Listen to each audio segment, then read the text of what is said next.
আসসালামু আলাইকুম প্রিয় ভাই ও বোনেরা, আজ আমরা জানব কোন 10টি গুণ থাকলে আল্লাহ সেই পুরুষকে পছন্দ করেন। চলুন জেনে নিই। ১. পরিবারের প্রতি দায়িত্বশীল পুরুষ। যে পুরুষ তার স্ত্রী, সন্তান ও পরিবারের যত্ন নেয় এবং তাদের হক আদায় করে, সে আল্লাহর কাছে সম্মানিত। ২. ধৈর্যশীল বা সবরকারী পুরুষ। কষ্ট, দুঃখ বা বিপদে যে ধৈর্য ধরে এবং আল্লাহর উপর ভরসা রাখে, আল্লাহ তাকে ভালোবাসেন। ৩. নম্র ও বিনয়ী পুরুষ। অহংকার থেকে দূরে থাকা এবং সবার সাথে ভালো ব্যবহার করা একজন মুমিনের বড় গুণ, যা আল্লাহ খুব পছন্দ করেন। ৪.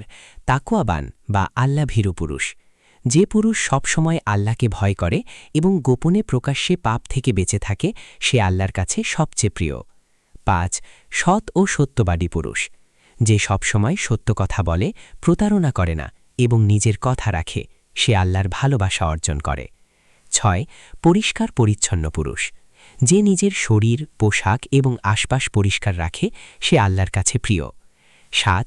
দানশীল পুরুষ। গরিব দুঃখীদের সাহায্য করা এবং আল্লাহর পথে দান করা পুরুষদের আল্লাহ বিশেষভাবে ভালোবাসেন। ৮. তাওবাকারী পুরুষ।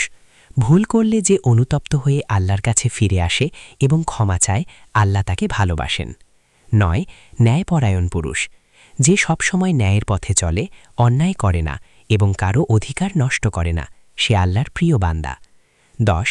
আল্লাহর উপর ভরসাকারী বা তাওয়াক্কুলকারী। যে নিজের চেষ্টা করে এবং সবকিছু আল্লাহর উপর ছেড়ে দেয়, তার প্রতি আল্লাহর বিশেষ রহমত থাকে। প্রিয় ভিউয়ার্স, পরের ভিডিও কোন টপিকে চান কমেন্ট করবেন। ভিডিও ভালো লাগলে লাইক করবেন এবং চ্যানেলটি সাবস্ক্রাইব করে পাশে থাকবেন।